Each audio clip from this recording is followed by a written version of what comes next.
नमस्कार दोस्तों, स्वागत आप सभी का हमारे इस यूट्यूब चैनल में। तो आज की इस वीडियो में हम पढ़ेंगे टॉपिक प्रायिकता के बारे में। प्रायिकता एक सरल टॉपिक है, लेकिन ये आपके एग्जाम्स के लिए बहुत इंपॉर्टेंट टॉपिक भी है। अब देखिए, इसमें आपको समझने का बस एक ही सूत्र है कि प्रायिकता क्या होती है। वो उसका सूत्र है कि संभावित अनुकूल परिणाम बट्टे कुल परिणाम। अब इसको आपको एक एग्जाम्पल से समझा देता हूँ। जैसे कि मान लीजिए आपकी क्लास है, आप क्लास में पढ़ते हो, उसमें 10 लड़के हैं और मान लीजिए 20 लड़कियाँ हैं, ठीक है। अब आपके टोटल कितने हो गए? 30 आपके छात्र छात्राएं, टोटल स्टूडेंट कितने हो गए? 30 हो गए। अब आपको कहे कि आपको एक लड़के को रेंडमली बाहर निकालना है, तो लड़का आने की प्रायिकता कितनी होगी? लड़का, मान लीजिए लड़के हैं 10, ठीक है, तो आप लिखोगे 10, यानी कुल संभावित परिणाम है आपके पास 10 बट्टे परिणामों की संख्या कितनी है? आपके परिणाम कितने हैं? टोटल 30, ठीक है। तो ये 0 से 0 कट के आपके पास आ जाएगी 1/3 प्रायिकता लड़का आने की। अगर यही आपको पूछे कि लड़की आने की प्रायिकता, आपको कोई भी क्लास में से एक जने को उठ के बाहर जाना है, चाहे वो लड़का हो चाहे लड़की हो। अब लड़की आने की प्रायिकता कितनी हो गई? लड़कियां हैं 20 और टोटल कितने हैं? 30। तो 0 से 0 कट के आपके पास लड़की आने की प्रायिकता कितनी हो गई? 3। अब मान लीजिए आपको पूछे कि आप खुद की बात करें, जैसे कि मान लीजिए आपकी क्लास में एक स्टूडेंट है रमेश नाम का। अब उसकी आने की प्रायिकता कितनी हुई? तो रमेश पूरी क्लास में एक ही है, तो आप लिखोगे 1 बट्टे की टोटल क्लास में स्टूडेंट कितने हैं? 30। तो रमेश के आने की प्रायिकता हो गई 1/30, ठीक है। और मान लीजिए सुरेश नाम के 2 लड़के हैं, तो सुरेश नाम का लड़का आने की प्रायिकता कितनी होगी? 2/30, ठीक है, क्योंकि 2 लड़के हैं सुरेश नाम के, तो और 30 स्टूडेंट में उसकी प्रायिकता कितनी होगी? 2/30। बस ये आपकी प्रायिकता है। अब देखिए, हम क्वेश्चन डायरेक्ट क्वेश्चन से देख लेते हैं। आपके पास है एक पासे को फेंकने पर 4 से बड़ा अंक आने की प्रायिकता कितनी है? अब पासा है, पासे में अंक कितने होते हैं सबको पता है। पासा तो आप सभी जानते होंगे, डाइस, ठीक है। तो अब पासे को फेंकोगे तो 4 से बड़ा अंक आने की प्रायिकता कितनी है? यानी पासे को फेंकने कुछ भी आ सकता है, 1 2 3 4 5 6, यानी इन्हीं में से एक ना एक तो आएगा, ठीक है। तो टोटल परिणाम कितने हुए आपके पास? 6। अब 4 से बड़ी संख्या आने की प्रायिकता, तो 4 से बड़ी संख्या कितनी इसमें? 5 और 6, यानी आपके पास संभावित अनुकूल परिणाम कितने हैं? 5 और 6। अब आपको 5 और 6 यानी टोटल कितने परिणाम आपके पास? 2 परिणाम है जो आपके संभावित है, जो कि 4 से बड़े हैं। अब इसकी प्रायिकता कितनी होगी? प्रायिकता यानी 2 संभावित अनुकूल परिणाम ऊपर लिखोगे बट्टा कुल परिणाम आपके पास कितने हैं? 6, तो वो 6 नीचे लिखोगे। तो आपकी प्रायिकता होगी 2/6। इसको सोल्व करके आप लिखोगे 1/3, क्योंकि 2 के पावर से ऊपर 1 से काटोगे और ये हो गया 3 से कटेगा, ठीक है। तो आपके पास प्रायिकता कितनी हुई? 1/3 किसकी? 4 से अधिक अंक आने की एक पासे में। आते हैं सेकेंड क्वेश्चन में। एक सिक्के को 2 बार उछाला जाता है, दोनों बार चित आने की प्रायिकता कितनी है? एक सिक्का है, 2 बार उछाला जाता है। अब देखिए, 2 बार सिक्के को उछाले तो परिणाम कितने होंगे? आप खुद सोचिए कि आप सिक्के को उछाल रहे हो, तो पहले एक बार उछालने पर क्या होता है कि आपके पास या तो हेड आ सकता है या फिर टेल आ सकता है, 2 ही संभावना हुई। लेकिन आप इसको 2 बार उछालोगे, तो 2 बार उछालोगे तो आपके पास संभावना हो जाएगी 4। 4 कैसे होगी कि या तो मान लीजिए दोनों बार क्या आ जाएगा? हेड आ जाएगा, दोनों बार टेल भी आ सकता है, या फिर पहले हेड आके फिर टेल आ जाए, या फिर पहले टेल आके फिर हेड आ सकता है, ठीक है। इन चारों के अलावा कोई भी आपके पास कुछ भी पॉसिबल नहीं है, ये 4 चीज़ें ही पॉसिबल है। अब ये बोल रहा है कि दोनों बार चित आने की, तो दोनों बार हेड आने की क्या प्रायिकता है? तो दोनों बार हेड आने की प्रायिकता आपके पास केवल एक ही है, समझ रहे हो आप? जैसे कि दोनों बार हेड आने की प्रायिकता आपके पास केवल एक ही है, तो आपके पास संभावित अनुकूल परिणाम है 1, और आपके पास परिणाम कितने हुए टोटल? वो है 4, ठीक है। जैसे कि मैंने बताया कि ये 4 कंडीशन आपके पास हो सकती है, लेकिन 2 बार हेड आने की अनुकूल परिणाम हो सकता है केवल 1 बार। तो आपके पास प्रायिकता कितनी हुई? आपके पास प्रायिकता हुई, अनुकूल परिणाम आपके पास 1 और कुल परिणामों की संख्या आपके पास 4, तो यानी 1/4 आपकी इसकी दोनों बार चित आने की प्रायिकता हो गई 1/4, ठीक है। तो नेक्स्ट क्वेश्चन की ओर आते हैं। 1 से 17 तक की प्राकृतिक संख्याओं में से एक संख्या को यादृच्छिक मतलब रेंडमली, कोई कुछ भी बिना देखे आपको चूज करना है, का चयन किया जाता है। प्रायिकता ज्ञात कीजिए कि यह एक अभाज्य संख्या है, ठीक है। तो आपके पास टोटल परिणाम तो जैसे कि पहले दे दिया 1 से 17, यानी 17 आपके पास टोटल परिणाम है। अब बोल रहा है अभाज्य संख्याओं की संख्या। अभाज्य संख्याओं की संख्या आप इसमें देख लीजिए, यानी 1 से 17 तक अभाज्य संख्या कितनी है। तो एक न तो अभाज्य है न भाज्य, हम इसको नहीं मान सकते। तो अभाज्य संख्या है आपके पास 2, 3, 5, 7, 11, 13। इनके अलावा अभाज्य संख्या 1 से 17 के अंदर नहीं होती है। अब टोटल आपके पास संभावित अनुकूल परिणाम हो गए 7, यानी 7 अभाज्य संख्या। आप कोई भी रेंडमली संख्या चूज करोगे उसमें आपके पास 7 परिणाम ऐसे आ सकते हैं जो अभाज्य हैं। तो आप ऊपर लिखोगे 7 और बट्टा कुल परिणाम। कुल परिणाम यानी टोटल संख्या आपके पास कितनी है, बस सिंपल सा है 7/17 आपकी हो गई प्रायिकता। बस क्वेश्चन को ध्यान से पढ़ना है और जो भी संभावित और अनुकूल है उनको अनुपात आपको लिख देना है, बस इतना ही करना है। और आपको ये सूत्र भी लगा देना है, ठीक है, जो भी आपको ये याद हुआ। उसके बाद आते हैं नेक्स्ट क्वेश्चन की ओर। एक सिक्के को लगातार 3 बार उछालने पर, एक सिक्के को लगातार 3 बार उछालोगे तो आपके पास 8 कंडीशन बनेगी। अब देखिए कंडीशन बनती कैसे हैं। अब सिक्का 1 है तो एक सिक्का है उसको आप कितनी बार उछालोगे, 3 बार। अब एक सिक्के एक बार उछालने पे कितनी संभावना होती है, दो होती है। या तो हेड आता है या टेल आता है, इसके अलावा कुछ नहीं आ सकता, ठीक है, एक बार उछालने पे। अब ये बोल रहा है 3 बार उछालने पे, तो आप परिणाम कैसे निकालोगी कि 2 आपके एक बार उछालने पे आती है, अब आपको उछालना 3 बार, तो आप 2 की घात लगा दोगे 3, तो आपके पास आ जाएगा 8 परिणाम, ठीक है। ऐसे आप लिख सकते हो 8 परिणाम। अगर ये ना लिखो तो भी चलेगा, लेकिन ये आपको लिखना पड़ेगा कि 8 परिणाम आते हैं, ठीक है। तो ये 8 परिणाम इस तरह से आ सकते हैं, यानी तीनों में आप 3 बार उछालोगे, तीनों में ही हेड आ जाए या तीनों में ही टेल आ जाए, या पहले 2 बार हेड आ जाए फिर टेल आ जाए, या फिर एक बार हेड आके 2 बार टेल आ जाए। ऐसे करके आपके पास टोटल 8 कंडीशन बनती है, ठीक है। अब ये पूछ रहा है आपको कि एकांतर चित या पट आने की प्रायिकता कितनी है। एकांतर मतलब पहले चित फिर पट फिर चित, यानी पहले हेड टेल फिर हेड, यानी 2 लगातार नहीं आना चाहिए, या तो वो हेड हो या टेल हो, वो लगातार नहीं आना चाहिए। तो 3 बार उछालने में ऐसी प्रायिकता कितनी होगी। तो देखिए यहाँ पे जैसे कि लिखा हुआ है कि यहाँ पे एक कंडीशन तो रही है कि पहले हेड आया फिर टेल आया फिर हेड आया, फिर उसके बाद एक कंडीशन रही ये, ठीक है। ऐसे 2 ही परिणाम हुए जो एकांतर आए। एकांतर मतलब लगातार नहीं आए हैं, ठीक है, एकांतर से आए हैं। तो ऐसे 2 ही परिणाम आपके पास संभावित, ठीक है। अब कुल परिणाम आपके पास 8 और संभावित है 2, तो वही प्रायिकता वाला सूत्र लगा के आप लिखोगे 2/8, यानी संभावित अनुकूल परिणाम बट्टे कुल परिणाम, जो कि आपके पास 2/8 यानी 1/4 आ गया। तो आपकी इसकी प्रायिकता आ गई 1/4। तो चलते हैं नेक्स्ट क्वेश्चन की ओर। इस क्वेश्चन को ध्यान से समझिएगा कि एक अलीफ वर्ष में केवल 52 रविवार आने की प्रायिकता ज्ञात करनी है आपको।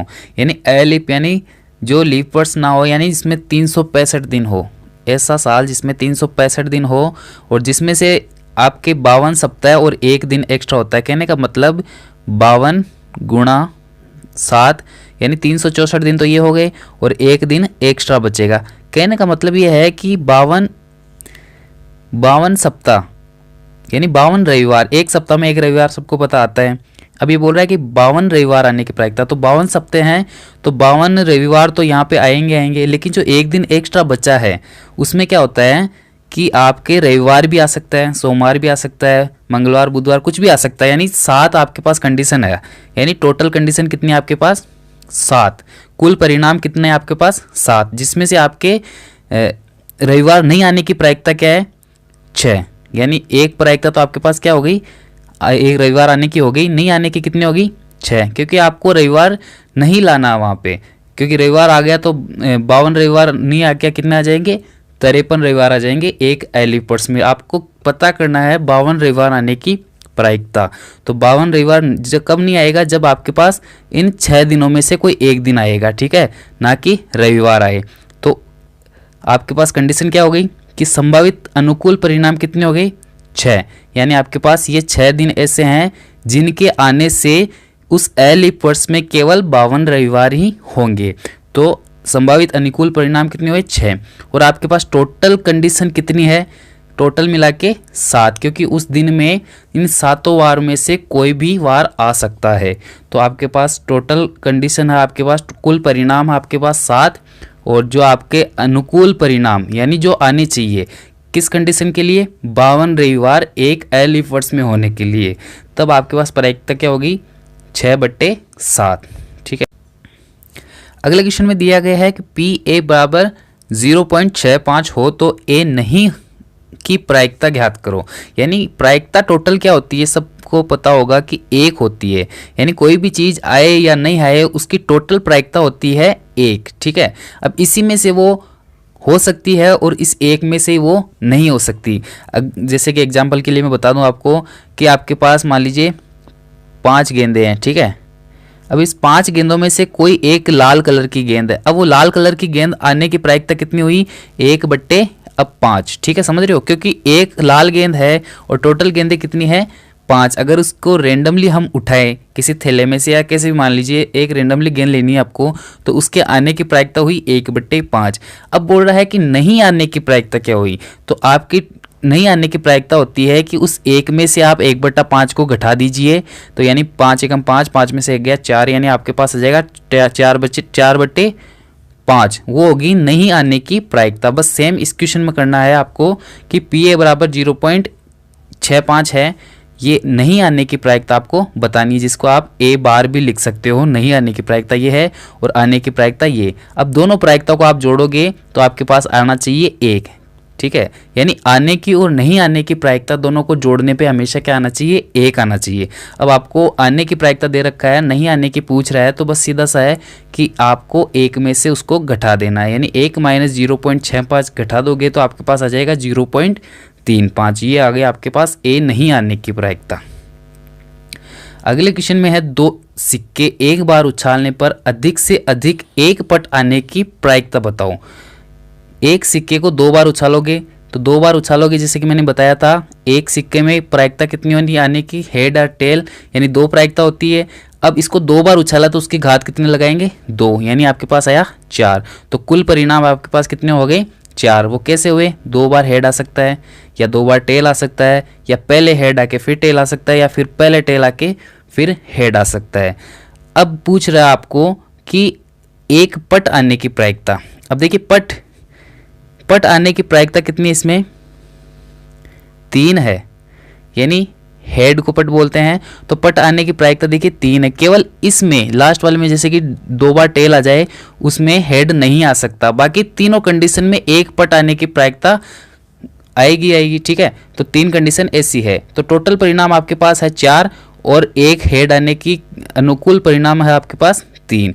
तो आपके पास प्रायिकता क्या हो जाएगी? 3/4, क्योंकि 3 कंडीशन ऐसी है आपके पास जिसमें हेड आएगा। लेकिन चौथी कंडीशन है उसमें अगर 2 बार टेल आ गया तो उसमें हेड कहाँ से आएगा? इसलिए आपके पास टोटल परिणाम तो है 4 और आपके पास हेड आने की प्रायिकता है 3, इसलिए आपकी प्रायिकता होगी 3/4। अगले क्वेश्चन की ओर आते हैं। अगले क्वेश्चन में पूछा है कि एक पासे को 2 बार उछाला जाता है, इसकी क्या प्रायिकता है कि संख्या का योग 9 हो।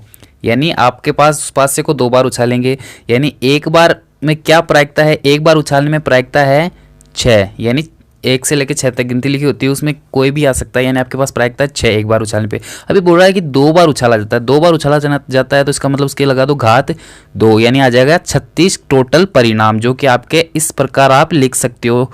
ये जो 36 के 36 परिणाम यहाँ लिखे हुए हैं। कैसे? कि दोनों बार 1 आ सकता है। अगर आप उछालोगे 2 बार, पहली बार में 1 आ गया और दूसरी बार में भी 1 आ सकता है।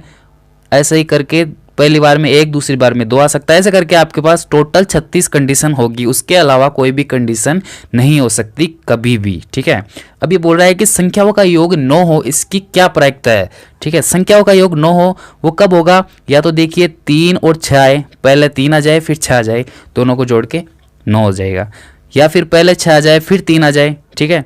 और या पहले 5 आ जाए फिर 4 आ जाए, या फिर पहले 4 आ जाए फिर 5 आ जाए। ये केवल 4 ऐसी कंडीशन होगी जिनमें दोनों बार उछालने पे संख्याओं का योग 9 हो सकता है। अब आपको इसकी प्रायिकता बतानी है। अब प्रायिकता सिंपल सा है, आपके पास संभावित परिणाम कितने हैं? 4, और टोटल कंडीशन कितनी है? कुल परिणाम कितने आपके पास? 36 बताया। जैसे कि 6 एक बार में है, 2 बार उछाला तो आपके पास टोटल परिणाम हो गए 36, और दोनों का योग 9 हो उसकी प्रायिकता आपके पास 4। ठीक है। तो आपकी प्रायिकता क्या हो गई? दोनों का योग 9 आने की 4/36, यानी 4 9 36, 1/9 आपका आंसर आ जाएगा। ठीक है। अब बोल रहा है कि योग 13 होने की प्रायिकता बताओ। अब मेरे को एक बात बता दीजिए कि इसमें क्या है, ज़्यादा से ज़्यादा पहले 6 आ सकता है और दूसरी बार भी 6 आ सकता है, और दोनों को जोड़े तो क्या आएगा, 12 आएगा। अब देखिए 13 तो कोई भी कंडीशन में नहीं हो सकता, और 5 से में 7 होता नहीं है। 7 और 6 कितने होते हैं, 13। तो ज़्यादा से ज़्यादा 6 आ सकता है और दूसरे में भी ज़्यादा से ज़्यादा 6 आ सकता है, तो दोनों को जोड़ने पे 12 ही होगा। तो 13 आने की प्रायिकता क्या होगी, 0। तो आप क्या लिखोगे, 0/36 यानी 0। अगले क्वेश्चन में चलते हैं। एक थैले में 5 लाल और 3 सफ़ेद गेंदें हैं। इस थैले में से एक गेंद यादृच्छिक निकाली जाती है, इसकी क्या प्रायिकता है कि गेंद सफ़ेद हो या सफ़ेद नहीं हो। तो सिंपल सा है कि गेंद सफ़ेद हो। सफ़ेद गेंदें कितनी हैं, 3 है। अब देखिए आपके पास अनुकूल परिणाम कितने हैं, 3। टोटल परिणाम कितने, उस थैले में गेंदें कितनी हैं, 5 3 8 गेंदें टोटल है, यानी संभावित परिणाम आपके पास 3 है और कुल परिणाम आपके पास 8 है। ठीक है, तो आप लिखोगे 3/8। ये 3/8 क्या है, आपके सफ़ेद गेंद आने की प्रायिकता। अब पूछ रहा है सफ़ेद गेंद नहीं आने की प्रायिकता। तो सफ़ेद गेंद नहीं आने की प्रायिकता देखिए आपको, जैसे कि उसको डायरेक्ट 1 में से माइनस कर दीजिए, जैसे कि मैंने अभी पहले बताया था कि 1 - 3/8 आप कर दीजिए, तो क्या आ जाएगा, 8 × 8 और 8 में से 3 गया 5, तो 5/8 आपके पास क्या आ जाएगा, सफ़ेद गेंद नहीं होने की प्रायिकता। अगला क्वेश्चन है, किसी कारण 12 पेन 132 अच्छे पेनों में मिला दिए जाते हैं। यानी कोई 12 पेन है वो खराब है, वो 132 अच्छे पेनों में मिला दिए गए। ठीक है, केवल देख कर यह नहीं बताया जा सकता है कि कोई भी पेन खराब है या अच्छा है। यदि एक पेन यादृच्छिक चुना जाता है तो इसमें अच्छे पेन होने की प्रायिकता कितनी है। अब देखिए टोटल पेन कितने हुए हैं आपके पास, 132 तो अच्छे पेन थे और 12 पेन खराब हो गए, दोनों को मिला दिया, आपके पास टोटल कंडीशन कितने आ गए, कुल परिणाम आपके पास कितना आ गया, 144। ठीक है, अब बोल रहा है कि इसमें अच्छे होने की क्या प्रायिकता है। तो अच्छे कितने आपके पास, 132 है, यानी आप 144 पेनों में से एक पेन रेंडमली उठाओगे तो उसमें अच्छे पेन बहुत सारे हैं, 132 पेन है, तो आपके पास संभावित परिणाम है 132 और आपके पास टोटल परिणाम है 144। तो अच्छा पेन आने की आपके पास कंडीशन क्या हो गई, 132/144, जिसको आप काट के सोल्व करके 11/12 लिख सकते हो। ठीक है, अब अच्छे पेन नहीं होने की प्रायिकता वो इसको 1 में से माइनस करके लिख सकते हो। ठीक है, अब आते हैं नंबर 11 क्वेश्चन पे कि 52 पत्तों की अच्छी प्रकार से फेंटी गई एक गड्डी में से एक पत्ता निकाला जाता है, निम्नलिखित में से प्राप्त करने की प्रायिकता कितनी है। कि लाल रंग का गुलाम। अब ताश की गड्डी अगर आपको नहीं पता तो बता दूं कि लाल रंग के गुलाम होते हैं वो 2 होते हैं ताश में, एक तो लाल पान का और एक ईंट का। ठीक है, तो अब देखिए ये बोल रहा है कि लाल कलर का गुलाम होने की क्या प्रायिकता है। तो 2 होते हैं इसमें लाल रंग के गुलाम। ठीक है, और टोटल ताश में पत्ते कितने होते हैं, 52। तो लाल रंग के गुलाम होने की प्रायिकता कितनी होगी, 2/52। ठीक है, काट के आप कर सकते हो 1/26। तो लाल रंग के गुलाम होने की प्रायिकता कितनी होगी, 1/26। अब बोल रहा है दूसरा, लाल रंग का पत्ता होने की। लाल रंग के पत्ते कितने होते हैं, 26 होते हैं, क्योंकि 13 तो ईंट के और 13 ही लाल पान के। तो टोटल कितने पत्ते होते हैं, 26, वो लाल कलर के होते हैं। और टोटल ताश में गड्डी में कितने हो गए पत्ते, 52। तो सीधा साहब 26/52 आप लिखोगे लाल रंग के कुल पत्ते होने की, वो संभावना होगी आपके पास 26/52, जिसे हम 1/2 काट के लिखेंगे। अगला है कि पान का इक्का। पान का इक्का पूरी 52 पत्तों में एक ही होता है, तो पान का इक्का होने की प्रायिकता हो गई 1/52। ईंट की बेगम के बारे में पूछा है, वो भी एक ही होती है, उसका भी क्या हो जाएगा 1/52। अब पूछ रहा है हुक्म का पत्ता। हुक्म के पत्ते कितने होते हैं, 13 होते हैं ताश में, 13 करके पत्ते होते हैं हुक्म के, मतलब 4 प्रकार के। अब तो देखिए हुक्म का पत्ता होने की प्रायिकता कितनी होगी, 13/52 यानी 1/4। तो दोस्तों बस आज के लिए बस इतना ही। ये प्रश्नावली खत्म हो चुकी है, और कमेंट करके बताएं आपको वीडियो कैसी लगी, और कमेंट करके ये भी बताएं कि अगली वीडियो किस टॉपिक पे आपकी ली जाए। ठीक है, तो जय हिंद, गुड बाय।